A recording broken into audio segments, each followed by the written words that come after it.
Mob violence প্রমাণ করে রাষ্ট্র দুর্বল, যে কোনো মূল্যে এই ধরনের মব থেকে দেশবাসীকে রক্ষা করেন। সাংবাদিকদের সম্পূর্ণ ফ্রিলি কাজ করতে দিতে হবে, ব্যবসায়ীদের কোনো ভয় রাখা যাবে না, জুডিশিয়ারিকে সম্পূর্ণ প্রেশার মুক্তভাবে কাজ করতে হবে, প্রশাসনকে ফ্রিলি কাজ করতে দিতে হবে। এই মুহূর্তে বাংলাদেশে এই 4টি জায়গার একটিও কাজ করতে পারছে না, কারণ সবসময় একটা মব ভায়োলেন্স এবং ট্যাগিং, একটা ফেসবুক স্ট্যাটাস, একটা বক্তব্য দিয়েই একটি প্রতিষ্ঠান ধ্বংস করে দেওয়া যেতে পারে। সেটা হয়েছে, একটা আন্দোলন করেই একটা প্রতিষ্ঠান ধ্বংস করে দেওয়া হচ্ছে, লার্জ স্কেল প্রতিষ্ঠানগুলো।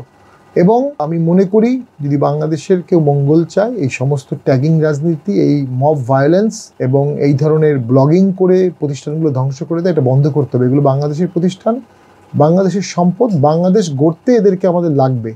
যেই দেশ চালাবে, এই সমস্ত কিছু ছাড়া কেউ চালাতে পারবে না। তো আমরা জাতীয় পার্টি থেকে মব ভায়োলেন্সের তীব্র প্রতিবাদ করি, এবং মব ভায়োলেন্স প্রমাণ করে রাষ্ট্র দুর্বল, মব ভায়োলেন্স প্রমাণ করে সরকার দুর্বল, অথবা সরকারের মব প্রতিরোধের সদিচ্ছা নাই। টানা 7মবারের মতো বেস্ট টিস্যু পেপার ব্র্যান্ড হিসেবে স্বীকৃতি পেয়েছে বসুন্ধরা টিস্যু। এই যে সরকারের মব প্রতিরোধের সদিচ্ছা নাই, এটার একটা ঐতিহাসিক দায় সরকারের উপর চলে আসবে। ডক্টর ইউনূস স্যারের মতো প্রবাদতুল্য একজন ব্যক্তি প্রধান উপদেষ্টা হিসেবে আছেন, তিনি কেন মব ভায়োলেন্সের দায় নিজের ঘাড়ে নেবেন? তিনি আইন শৃঙ্খলা বাহিনীকে সুস্পষ্ট বার্তা দেওয়া উচিত, কোনোভাবেই কোনো মবকে যেন অ্যালাউ করা না হয়। যদি সুস্পষ্ট বার্তা সরকার না দেয়, তাহলে ভবিষ্যতে ইতিহাস কিন্তু মব ভায়োলেন্সের সহায়তাকারী হিসেবে সরকারকে দায়ী করবে। মব ভায়োলেন্স বন্ধ না হলে ইলেকশন কিভাবে হবে? মব ভায়োলেন্সটার প্রথম উদ্দেশ্য হচ্ছে ইটস এ পারপেচুয়েটেড প্রোগ্রাম, যেটা দিয়ে মানুষকে ভয় দেখানো হবে। একজন প্রার্থী ভয় পাবে যে আমাকে মবের শিকার হতে হবে, আমি মন খুলে ভোট করতে পারবো না। ভোটাররা ভয় পাবে যে আমি মন খুলে ভোট দিতে পারবো না।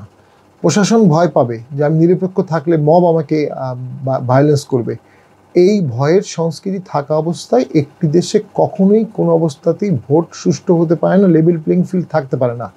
মব থাকা মানে অ্যান্টি ভোট।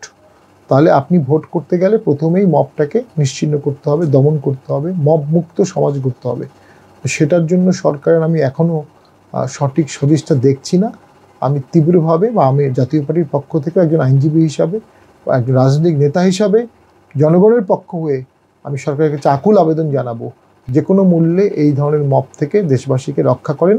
এটা দেশবাসীর, আপনাদেরকে দেয়া ম্যান্ডেটের, আপনাদের দায়িত্ব দেশকে রক্ষা করা।